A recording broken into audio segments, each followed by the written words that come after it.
Saturday the 20th of April, and welcome to our Saturday evening news programme. And in the news this week, there was a robbery at a store in Weymouth yesterday, and neighbours of the Macy's store in Abbotsbury Road had large numbers of police officers, including armed response officers, arrive, and the police helicopter was seen hovering over the area for some time. It's believed a man with a knife entered the store, demanded money, tobacco and threatened staff. A representative of Dorset Police said that they had received a report at 1:45 p.m. that a man had threatened a staff member in the store, demanded money and other items at the Macy's newsagents in Abbotsbury Road, Weymouth. They went on to comment the inquiries continued and they were searching the area as well as using the police helicopter, and that members of the public should not be alarmed by the increased police presence. At the time of going to air this evening, it is thought that nobody has been arrested as yet in connection with this incident. Roadworks on the Granby Industrial Estate in Weymouth started this week. The roadworks are expected to go on until the 17th of May and see a one-way closure on the southbound lane between the link with the Chickerell Link Road and along the length of the road to Tecan Way. Access to all businesses remains possible, although there may be delays at busy times due to the increased traffic. This week marked an important time for families in Dorset as they found out which schools their young children will join in September. 95.8% of applicants have been offered their first choice of primary school, and just under 95% have been offered their middle school of choice. Beth Whitaker, Dorset Council Principal Lead for Best Education for All, said, "We recognise the significance of school choice for families, and our team goes above and beyond to attentively address their needs. I'm thrilled that the majority of families in the Dorset Council area have secured their top preference for primary schools. As these students prepare to embark on their new educational journey in September, I extend my warmest wishes for their success." Now, from 9:30 on Tuesday this week gone, 16th of April, parents and carers have been able to log on to their online account and see the outcome of their application. In addition, where an email address has been submitted as part of the application, families should have been sent a link to their formal outcome letter. Now, if you wish to find out more about school allocations, you can go to www.dorsetcouncil.gov.uk/school-allocations. Now, whilst preparing for a September school start, families who receive benefits are also being encouraged to consider what other support they may be entitled to. All children in reception year 1 and year 2 automatically get free school meals, but it's still worth checking if you're eligible for benefit-related free school meals. Eligible children gain further support such as free holiday activities, and school will receive extra funding to support your child's education.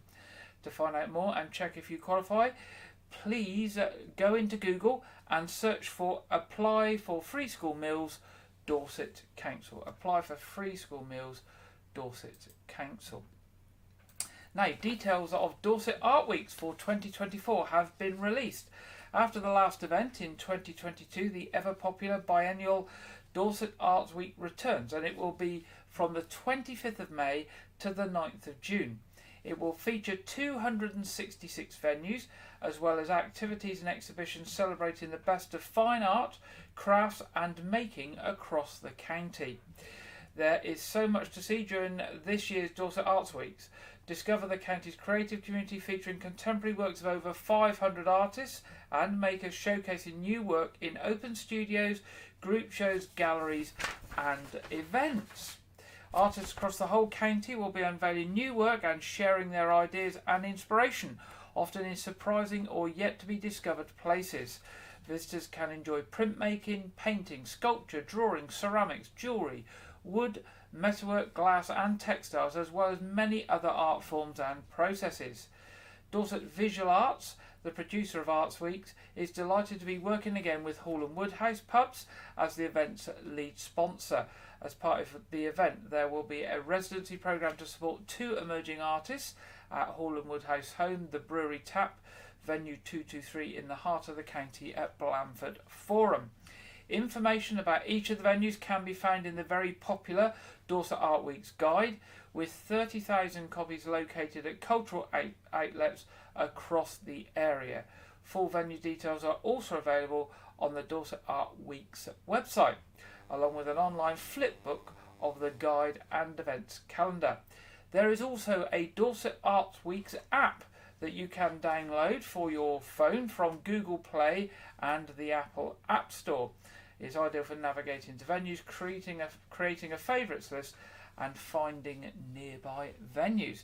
Now, to find out more, pop along to the Dorset Art Week's website.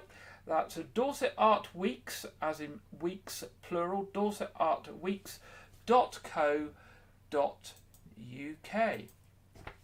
Now to this week's appeal from Dorset Police.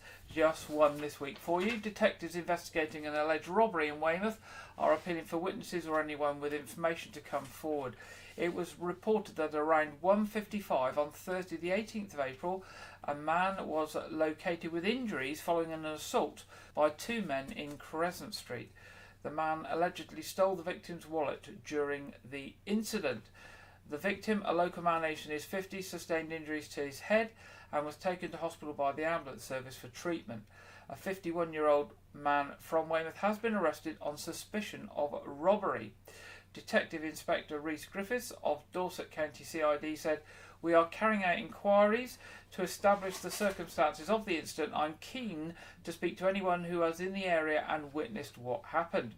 Also, I'm appealing to motorists who may have been travelling in the area and captured anything of relevance on dashcam footage to assist with our inquiries." Now, anyone with information can contact Dorset Police as usual by calling 101, and if you wish to give information anonymously, you can do this through the Crime Stoppers charity by calling the free phone number. That's 0800 555 111. That's 0800 555 111. Now, with local elections just around the corner, and voters are once again being reminded that they will need to show an approved form of photo ID when they go to polling stations on the 2nd of May to elect councillors for Dorset Council as well as town and parish councils. If you haven't got photo ID, applications need to be submitted by this Wednesday, that's the 24th of April, this Wednesday, 5 p.m, to be processed in time for the 2nd of May elections. And that deadline obviously is fast approaching and just a few days away. Now, the Police and Crime Commissioner elections also take place at the same day. Following the Elections Act 2022, photographic identification is a mandatory requirement for everyone voting at polling stations. Residents will also need to vote in the general election, which of course we're expecting to be called sometime this year.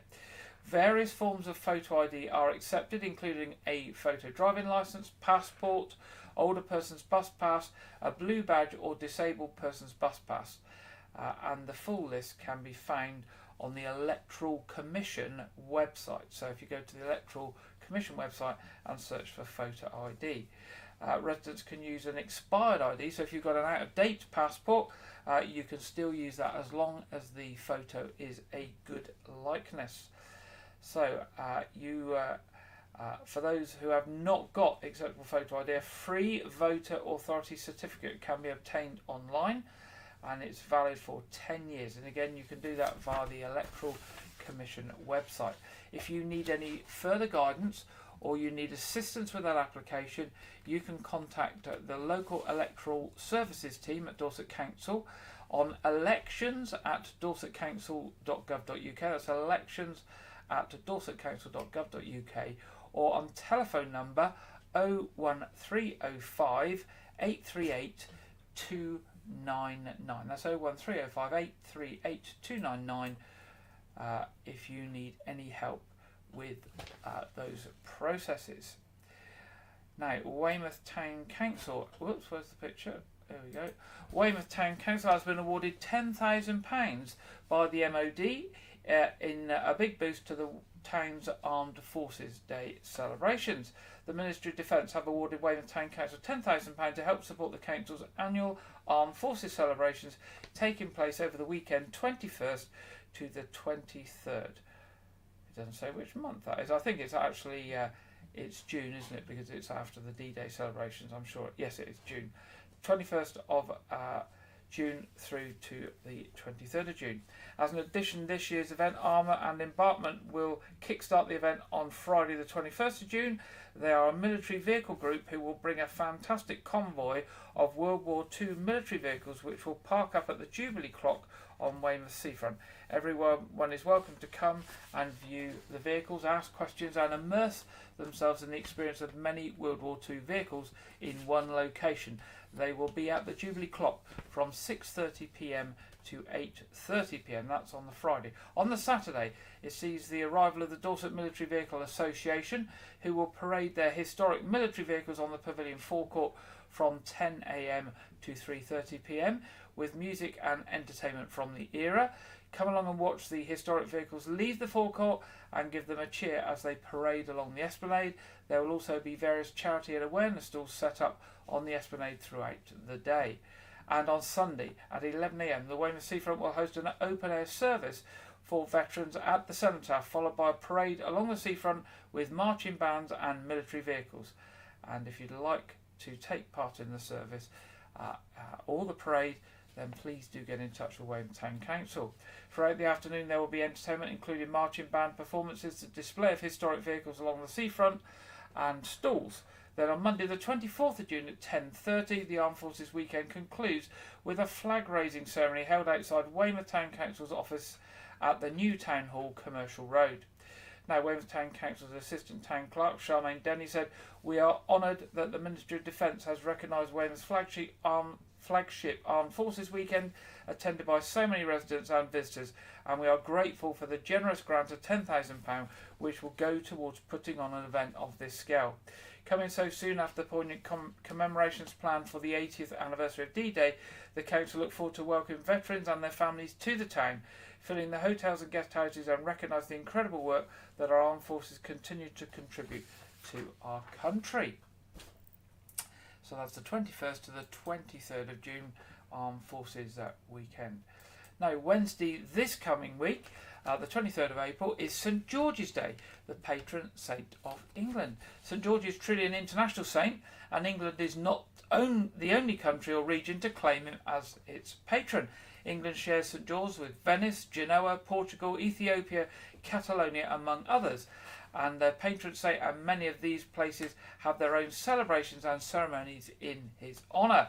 St George was canonised in AD 494 by Pope Gelasius, who claimed he was one of those whose names are justly revered among men, but whose acts are known only by God. A feast day of St George has been celebrated in England for hundreds of years on the 23rd of April, which was possibly the date of his martyrdom. Following the Battle of Agincourt in 1415, St George's Day became one of the most important feast days in the English calendar. Now, St George is also the patron saint of scouting, and tomorrow we'll see scouts from across Weymouth and Portland celebrating their patron saint in a St George's Day parade ending up at a local church. In Weymouth this year, St George's Day parade will finish with a service at Holy Trinity Church in Weymouth. For Scouts, it's a very special day when everyone can come together, make or renew their promise and celebrate it. Find out more about the Scout Promise and getting ready for St George's Day later in the week. Now, Transition Town Dorchester have announced that they are delighted to welcome Dorset Mind to take up a dedicated space at their community farm in Poundbury to deliver their Eco in Mind ecotherapy support and activities for local people that want to improve their well-being.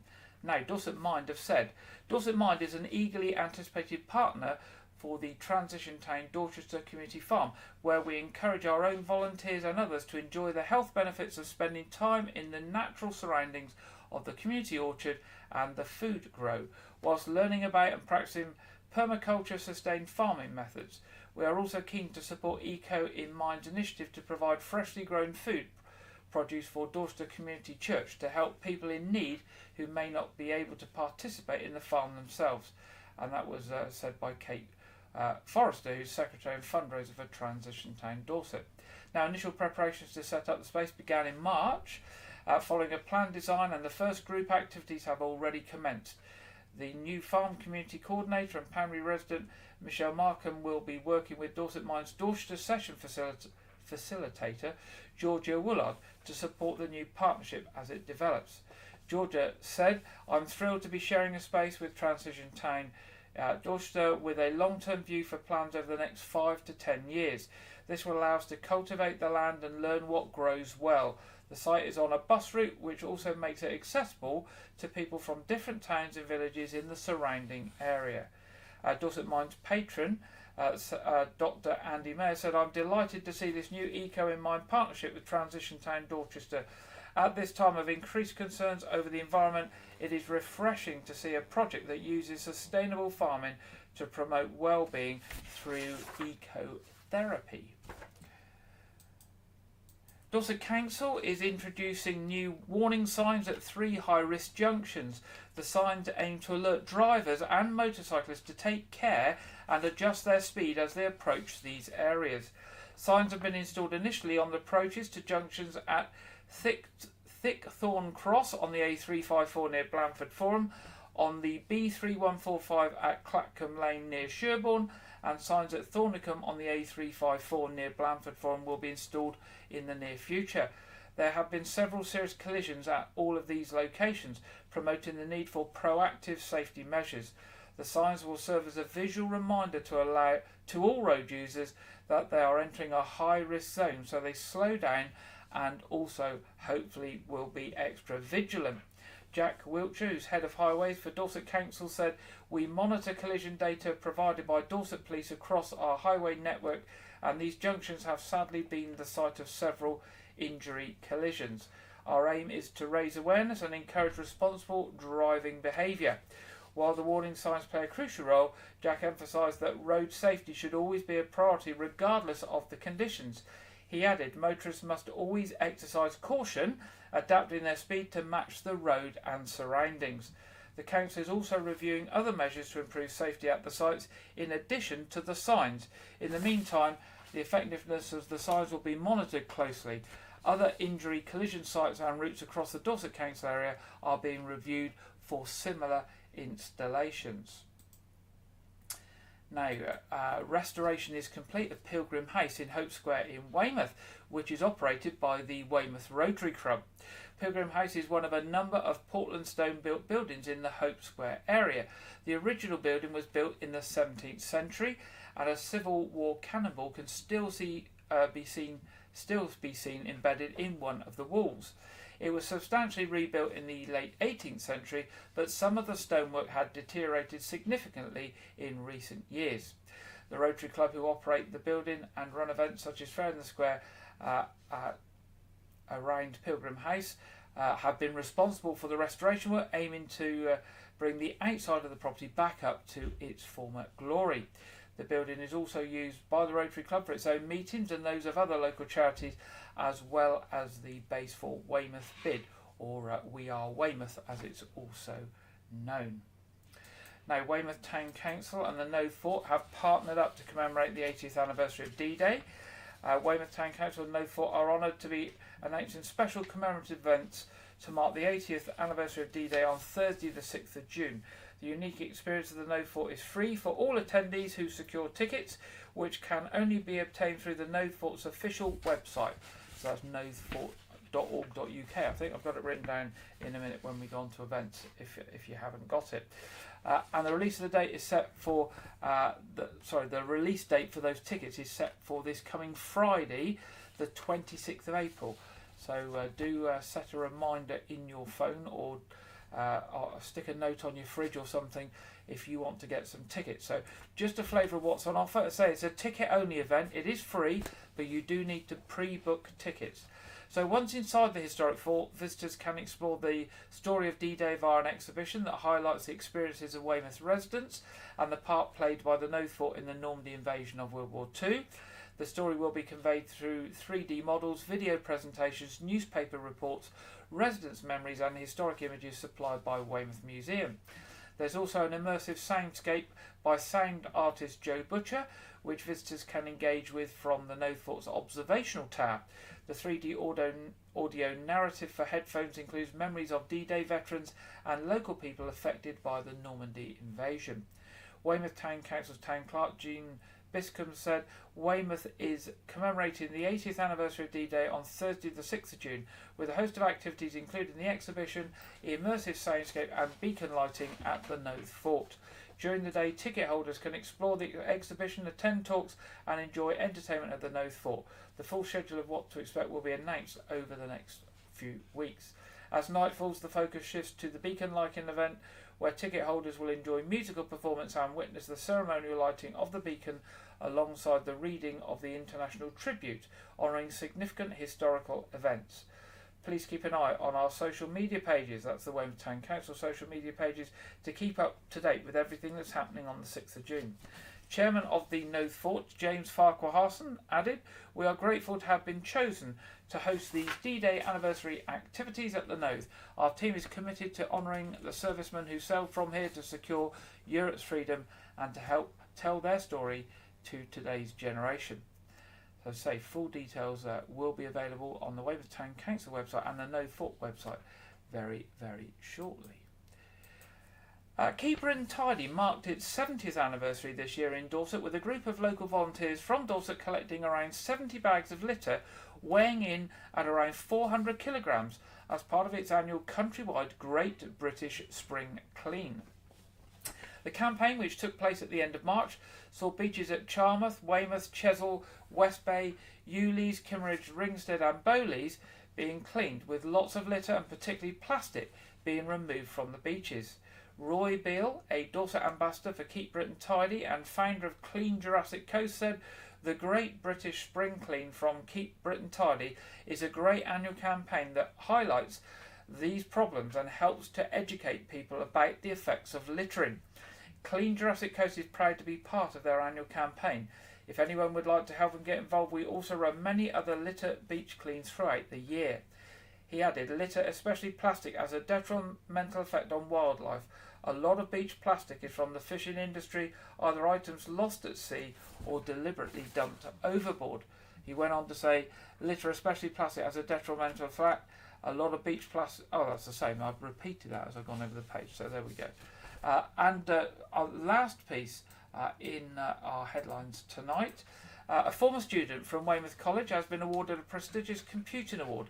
Ewan Gordon has been awarded the British Computer Society's Dorset Award in recognition of his achievements while studying at Weymouth College. From originally being home-schooled, Ewan went on to undertake various courses from a Routes to Entry course through to a Level 3 extended diploma in computing, as well as English and Maths qualifications. Ewan is now studying a BSc in Computer Sciences at Bangor University. The award has been donated to the college to be presented to a student who has demonstrated exceptional work and progress in IT and computing annually. Ewan was the first to have his name engraved on the shield and also took home an engraved medal. Martin Oliver from Weymouth College said Ewan has been on a fantastic learner journey at Weymouth College, and it's some effort to go all the way from our roots into provision up to level 3 and now to degree level at university. His dedication, hard work and willingness to do his very best has helped him achieve this well-deserved award. Alongside the expert support from the computing and IT team, Ewan's expertise has grown, and it has been really satisfying to see all that Ewan has achieved so far. So well done to Ewan there from Weymouth College, and good luck with your BSc at Bangor. And that's the end of the headlines this week. Now, I just wanted to say one thing before I go on further in the programme. Somebody sent me a comment last week to say, am I sat here reading out pages from the Dorset Echo? Now, I wanted to assure you I'm not actually sat here reading from the Echo. I do produce a script each week, and here's this week's script of 20 pages on average. Now, the stories are very similar that you might see or read in the Dorset Echo or listen to on the local radio, because we all get the same press releases from the same organisations. So many organisations such as the hospitals, the police, Weymouth Town Council, Dorset Council, Dorset Wildlife Trust, all of those people send out press releases to all of the media outlets, and in many cases they send out the photos as well, which they take ready for us. So you might well pick up Dorset Echo and see the same photos that we're using, and very, very similar wording, but we have not taken it from Dorset Echo. We've taken it direct from the press releases that are sent to us, the same as they get sent to Dorset Echo. And I just wanted to just make that point. If anybody was thinking I sat here with a newspaper open just reading from page to page. Now, next this week, we're going to join Wild Brownsea Project Officer Jonathan Owen on Brownsea Island, as he explains how your support is so important to the Big Give Green Week campaign that they are currently running. Now, over this week, which runs up to the middle of the coming week, Dorset Wildlife Trust is aiming to raise £20,000 in that 1 week. And if they raise that £20,000, that will be doubled and matched by another £20,000. Now, I don't know what the total stands at now, but I checked it at about 5:45 before I went on air, and it was at £14,256. So they've still got just under £6,000 to go, and I think it's by Wednesday. So if you're interested in supporting the work of Dorset Wildlife Trust on Brownsea Island, and we're going to hear some of what they're doing in a second, then if you could make a donation by Wednesday and boost that target up to £20,000, they will get match funding of £20,000, and it'll enable them to do lots of good things there for the wildlife. So we're going to hear from Jonathan now, and Jonathan Owen is the Wild Brownsea Project Officer. This April, Dorset Wildlife Trust is taking part in the Big Gives Green Week match funding campaign. We're trying to unlock an extra £20,000 to help with the amazing engagement work here on Brownsea Island. With your kind donations totalling £20,000, we'll receive an additional £20,000 from the match funders. So together we can raise a whopping £40,000 to help twice as many people benefit from the amazing wildlife, some of which you can see behind me. Your donations will help pay for lots of important kits that we'd like here on Brownsea to support our engagement and education activities. Things like a new moth trap, always popular with families and young children who get hands-on with a lot of the moths that we find here on Brownsea. We'd like some new waders, please. That will help us get young and old into the lagoon, keep them dry when we go out to the islands to manage them, ready for the breeding populations of sandwich tern and common tern returning from Africa. We'd also like some camera boxes for our nesting birds so that we can bring you live action of those nestlings every spring. We know that we need a huge amount of support if we're going to tackle the nature and climate crises together. On top of that, spending time in wildlife really is a tonic to the stresses of modern life. It's great for our health and well-being. So please do get involved, and if you can, donate this April to Dorset Wildlife Trust's Big Give Green Week match funding campaign. Thank you. There we go. And if you haven't paid a visit to Brownsea, it's well worth a visit. I mean, the nature and the wildlife there is fantastic. And of course, the one thing that you will find on Brownsea that you won't find anywhere else down around the south part of the UK is the red squirrel. And you can certainly get up close and see the red squirrels on Brownsea in certain parts of the island, and that's a delight, to be sure. So maybe plan a little trip to Brownsea sometime over this summer, but if you can help them, then do pop along to the Dorset Wildlife Trust website, and that's at www.dorsetwildlifetrust.org.uk, and in the main centre of the main homepage there's a button there that says help us reach our target. If you click on that, it takes you to the donation page, and they've got to make this £20,000 by noon on the 25th of April. I think is that Wednesday or Thursday, 25th? I think it might be Thursday, but it's noon on the 25th of April, so do see if you can help Dorset Wildlife Trust there. Now it's that time in our programme this week where we go to regular contributor Andrew Wright for this week's film review and preview. Welcome to White Regis TV film review and preview. I'm Andrew Wright. This weekend, Zack Snyder's Rebel Moon sequel will be released on Netflix. The film, titled Rebel Moon Part 2 The Scargiver, follows the lead character Korra and the remaining warriors she's assembled as they prepare to defend their homeworld Velt against the Motherworld. The film stars Sophia Boutella, Djimon Hounsou, Ed Skrein, Michelle Huisman and Anthony Hopkins. The film was released back in December to negative reviews from critics and a negative review from myself on this programme, which was in accordance with the critics' opinions, where we labelled the first film visually stunning but a complete rip-off of films that inspired Star Wars, and most crucially the film feels like a rip-off of Star Wars itself. Which is only to be expected because the film started off life as a Star Wars film. I'll be reviewing Rebel Moon Part 2 in next week's segment, so stay tuned. But I have low expectations. I'm currently watching it now, about 25 minutes in, and I'm just done with life, the universe, and everything. The new Guy Ritchie film, The Ministry of Ungentlemanly Warfare, is being released in US cinemas this weekend, with an Amazon Prime Video release in the UK expected in the future, I believe. The film revolves around the Special Operations Executive, a British organisation formed in 1940 to use unconventional tactics in the war against Nazi Germany, which became the precursor to modern-day Black Ops.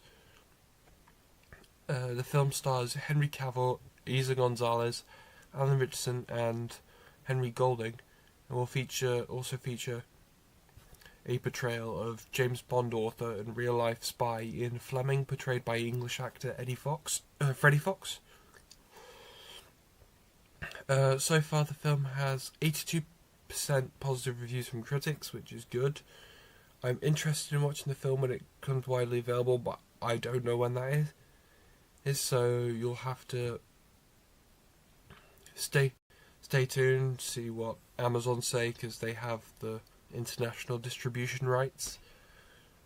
That's all I have for this week, but be sure to check back next week, where I will have my review of Rebel Moon, as well as my review for the home video release of the Blumhouse horror film Night Swim. Now back to Gary in the studio.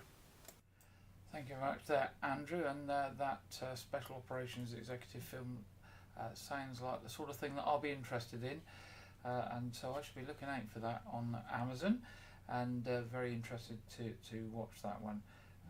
Got an interest in Fleming and Bond and those sorts of things. It's now time for our weekend weather forecast, and we're going over to the Met Office, and this week we're joined again by Ellie Glazier. Good afternoon, welcome to your latest weather update from the Met Office. High pressure continues to dominate our weather over the rest of the weekend, bringing us some more settled conditions. However, the area that it's situated does mean it's a bit of a northeasterly wind, particularly along North Sea coast, so perhaps feeling a little chillier here. Low pressure never remains too far away out to the north as well, with a weak frontal system sinking its way southwards, particularly through Sunday and into the start of Monday. Back to this afternoon though, and there will be plenty of sunshine around. Some thicker cloud though, particularly for eastern parts of Scotland, and that will slowly slide its way southwards across much of northern parts of England, central southern parts of England as well. Perhaps a few more breaks than the graphics are showing, so there'll be some brightness here this afternoon, but it's southern and eastern parts of England that will definitely see the best of the sunshine this afternoon. Feeling very pleasant in that sunshine too. We could see highs of 14, 15, perhaps 16 degrees. However, still feeling a little chilly, particularly along those North Sea coasts, while we could struggle to reach the double figures. Into Saturday evening, and particularly for eastern parts of Scotland and northern England, that thick cloud does persist overnight and into the early hours of Sunday morning. Some outbreaks of patchy rain as well, arriving across the far north of Scotland, slowly sinking its way southwards overnight. Northern Ireland, western parts of Scotland and southeastern parts of England still holding on to those clear skies though, and turning quite chilly under those clear skies too. We could see some frost in places. Not quite as cold under that cloud and rain though, but still temperatures dropping into the mid to high single figures. So for eastern parts of Scotland, it will be quite a grey, cloudy and damp start to the day on Sunday. Plenty of sunshine though for southern and eastern parts of England, so a good start to the day for those running the London Marathon. Maybe one or two showers just skirting those southeastern coasts, but it should be staying dry for most places, and Northern Ireland and western parts of Scotland as well, seeing some sunshine through the afternoon. Those cloudy conditions, though, with those outbreaks of rain, continue to sink their way southwards into northern parts of England through the afternoon, and still feeling chilly under that cloud and rain too, again struggling to reach the double figures across some North Sea coastal areas. Across the south, under that sunshine though, it will still be feeling pleasant with highs of 14, 15, maybe 16 degrees, but a slight northeasterly breeze perhaps taking the edge off those temperatures across the southeastern London area. Through Sunday evening, that cloud across northern parts of England, southern parts of Scotland continues to sink its way southwards, so bringing a bit more widespread cloud by the time we start on Monday morning. Southern parts of England though, and perhaps parts of Northern Ireland, still holding on to those clear skies and turning quite chilly again under those clear skies into the start of the new working week. We could see some showers on Tuesday and Wednesday, but temperatures will slowly be recovering to average. But make sure you subscribe to our YouTube channel so you never miss a weather update. Bye-bye. Thank you very much there, Ellie, for the weekend weather forecast. Looking at our local weather forecast for the week ahead, getting much milder, drier, sunny spells a lot of the time. So it looks like we've got a nice, warm, mild week ahead.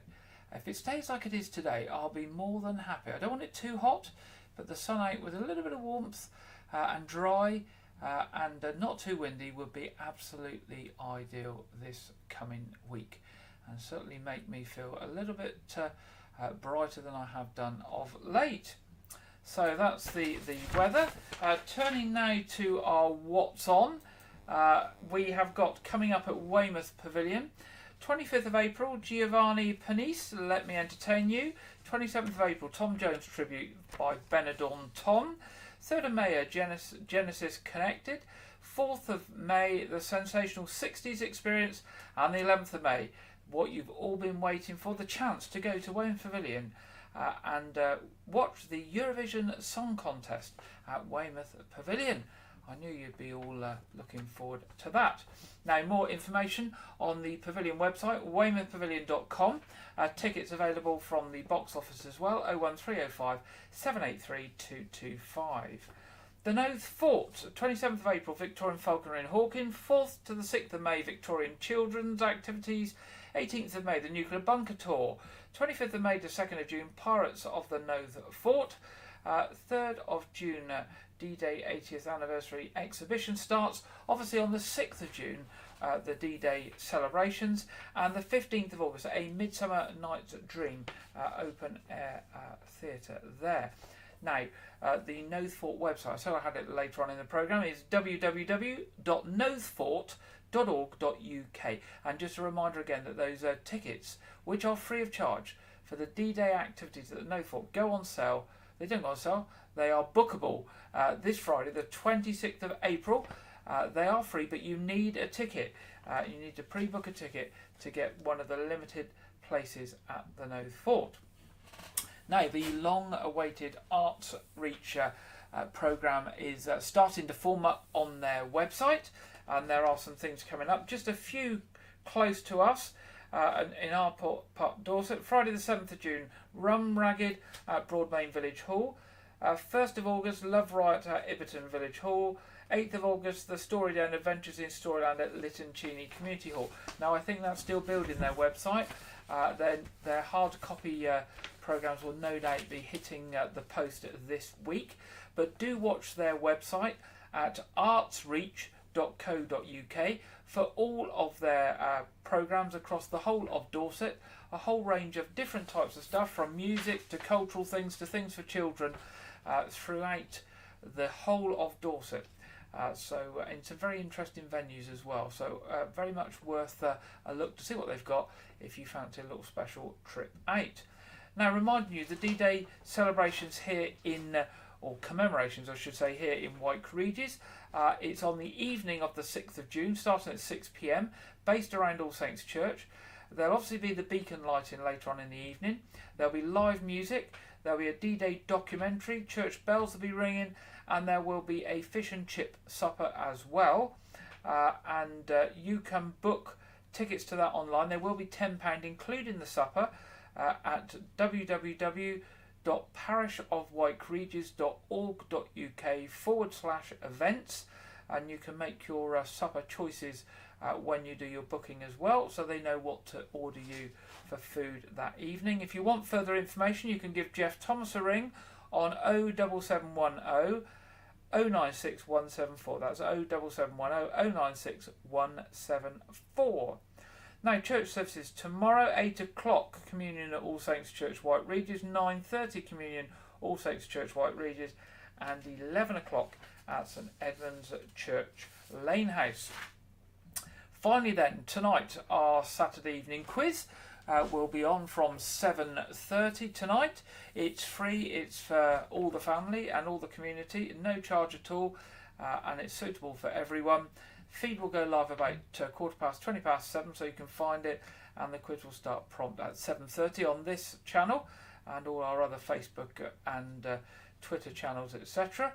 And you'll be most welcome to join us as ever on a Saturday night. Now, if you've got any news for us or anything around the D-Day commemorations, do drop us a line. As ever, our email address it's on the bottom of the screen now, but it's news@whiteregis.tv, news@whiteregis.tv.